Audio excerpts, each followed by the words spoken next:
बिस्मिल्लाहिर्रहमानिर्रहीम। अस्सलामुअलैकुम। सबसे पहले दुरूद पाक, अल्लाहुम्मा सल्ली अला मुहम्मदिन व अला आलि मुहम्मदिन व बारिक वसल्लिम। हमारी जो आज की वीडियो है ना, इसका नाम है इल्म दीन हासिल करना कैसा। तो कोशिश करके ना वीडियो को आखिर तक मुकम्मल देखिएगा, इंशाल्लाह आपको बहुत मज़ा आएगा। और अगर हो सके तो हमारे यूट्यूब चैनल को सब्सक्राइब कर लें, ताकि आपको रूटीन के साथ इस्लामिक और इस्लाही वीडियोस मिलती रहें।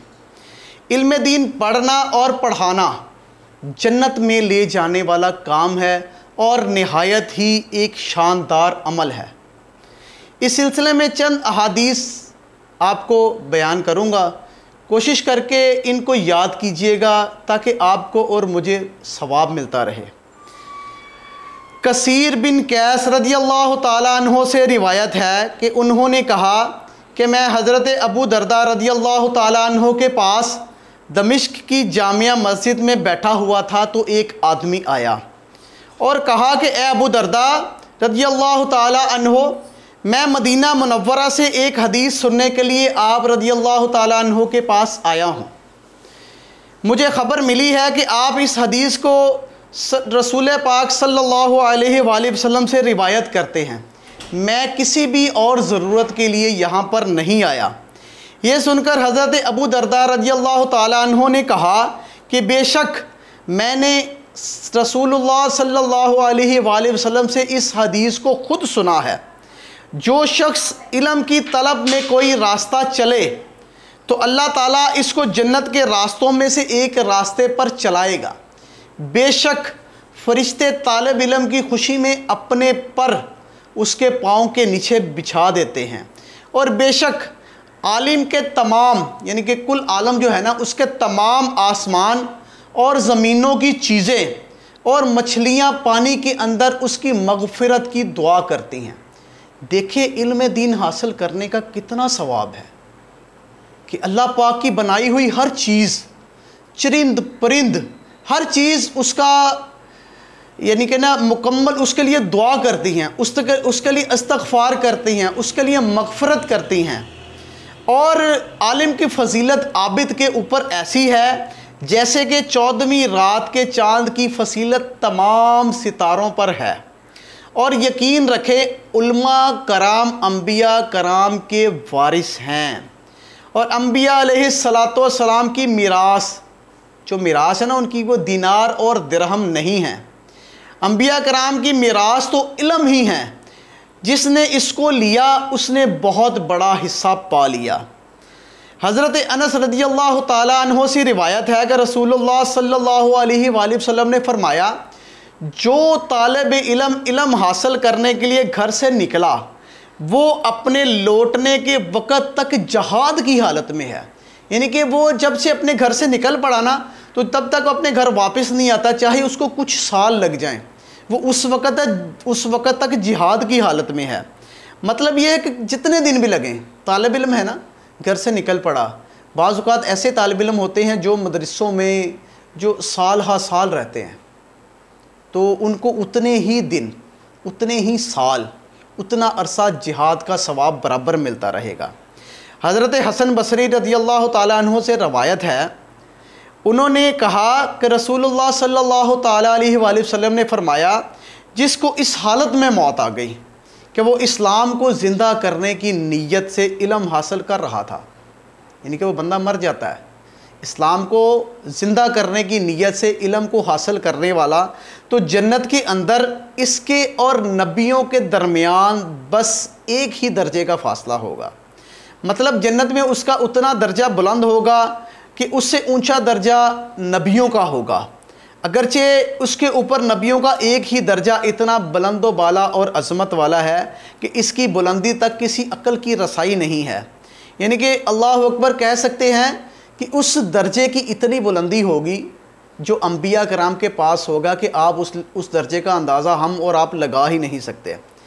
हज़रत अबू दरदा रज़ियल्लाहु ताला अन्हो से रिवायत है कि उन्होंने कहा कि रसूलुल्लाह सल्लल्लाहु अलैहि वसल्लम से पूछा गया कि इल्म की क्या हद है, अगर आदमी इसको पहुंच जाए तो क्या होगा। तो आप सल्लल्लाहु अलैहि वसल्लम ने फरमाया, जो दीन के मुतल्लिक़, बड़ी मज़ेदार बात है, جو دین کے متعلق 40 احادیث یاد کر کے میری امت تک پہنچا دے تو اللہ پاک قبر سے اس کو اس طرح اٹھائے گا کہ بروز قیامت میں اس کی شفاعت کروں گا اور اس کا گواہ بنوں گا۔ کیسی مزیدار بات ہے کہ آقا علیہ الصلوۃ والسلام ہماری شفاعت کریں گے۔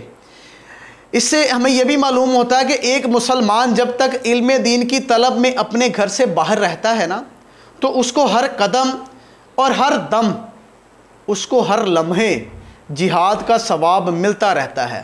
اس حدیث سے ان طالب علموں کا رتبہ معلوم ہوتا ہے جو اپنا وطن چھوڑ کر علم حاصل کرنے کے لیے دوسرے وطن جاتے ہیں اور طرح طرح کی تکلیف اٹھا کر اپنے وطن سے دور اسلامی مدارس میں تعلیم حاصل کرتے ہیں۔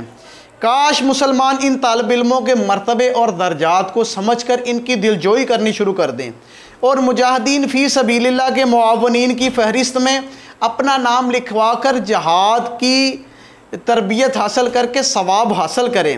مگر افسوس، آج کل کے مسلمان ان بیچارے طالب علموں سے نفرت کرتے ہیں، بلکہ ان کو حقارت کی نظر سے دیکھتے ہیں، کیونکہ وہ دیکھتے ہیں کہ بیچارے غریب سے بندے ہیں، مدرسوں میں پڑھے ہیں، ان کی حالت عجیب سی ہے، وہ کوئی بھی قدر نہیں کرتے۔ یہ نہیں دیکھتے کہ ان کا رتبہ کتنا بڑا ہے، یہ جہاد کر رہے ہیں۔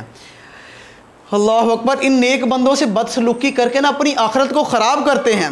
اسلام کو زندہ کرنے کی نیت سے جو طالب علم حاصل کر رہا ہے نا، وہ جنت میں لے جانے والا عمل اس وقت ہوگا جب وہ دین کی خدمت کرنے کی نیت سے علم حاصل کرے گا۔ یہ نہیں کہ وہ پیسہ دنیا کمانے کے چکر میں علم حاصل کرے گا، اس کو اس چیز کا ثواب نہیں ہوگا، بلکہ اس کو اس چیز کا گناہ ہوگا۔ وہ جہنم میں لے جانے والا کام ہے کہ وہ دنیا کے لیے علم حاصل کر رہا ہے۔ چنانچہ جو اسلام کی نیت سے، یعنی کہ اسلام کو پھیلانے کی نیت سے دین کو حاصل کرتا ہے نا، انشاءاللہ اس کا مرتبہ اتنا زیادہ ہے کہ فرشتے اس کے پاؤں کے نیچے اپنے پر بچھاتے ہیں۔ علم دین کی مجلس جو ہوتی ہے نا، ان میں بیٹھنا جنت کے باغ میں بیٹھنے کے برابر ہے۔ یعنی کہ اس کا مطلب یہ ہے کہ جو ان مجلسوں میں بیٹھتا ہے اور علم حاصل کرتا ہے نا، گویا یہ جنت کے باغ میں بیٹھا ہے۔ سب سے پہلے جنت کے باغ میں پہنچنے والے لوگ بھی وہی ہوں گے۔ اور علماء دین کی روشنائی جس سے وہ قرآن، حدیث اور دینی مسائل لکھتے ہیں، یعنی کہ پین کی سیاہی بول سکتے ہیں، وہ روشنائی اللہ تعالیٰ کے نزدیک میزان عمل میں شہیدوں کے خون سے زیادہ اجر و ثواب کے لحاظ سے وزن دار اور بھاری ہوگی، کیونکہ یہ روشنائی ہزاروں لاکھوں کے لیے ہدایت کا سامان فراہم کرتی ہے۔ کیونکہ علماء کرام کی دینی تحریروں سے ہزارہا امتیوں کو ہدایت کی روشنی ملتی ہے، اور شہیدوں کا خون اگرچہ اللہ پاک کے نزدیک بہت ہی محبوب، نہایت ہی قیمتی بلکہ انمول ہے، مگر اس خون کے بہنے کا فائدہ اور اجر و ثواب صرف شہیدوں کو ہوتا ہے۔ اس لحاظ سے علماء دین کی روشنائی شہیدوں کے خون سے زیادہ امت رسول کے لیے نفع بخش ثابت ہوتی ہے، لہٰذا میزان میں انشاءاللہ تعالیٰ اس کا پلڑا بھاری رہے گا۔ تو ہماری کوشش ہونی چاہیے کہ جو طالب علم ہوتے ہیں نا، ان سے ہم پیار کیا کریں، ان کو اپنے پاس بٹھایا کریں، ان کی دل جوئی کیا کریں۔ یہ بیچارے پتہ نہیں کہاں کہاں سے دور دور سے پڑھنے کے لیے آتے ہیں، اپنے والدین کو، اپنے بہن بھائیوں کو، اپنے رشتہ داروں کو چھوڑ کر آتے ہیں، اللہ پاک کی رضا کے لیے آتے ہیں، علم دین حاصل کرنے کے لیے آتے ہیں، اور یہ علم دین حاصل کر کے یہ ہمارے دین کو پھیلانے کا ذریعہ بنتے ہیں۔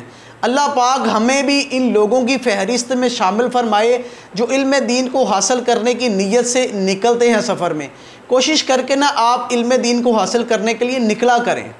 اللہ پاک مجھے اور آپ کو علم دین حاصل کرنے کی توفیق عطا فرمائے، آمین، جزاک اللہ۔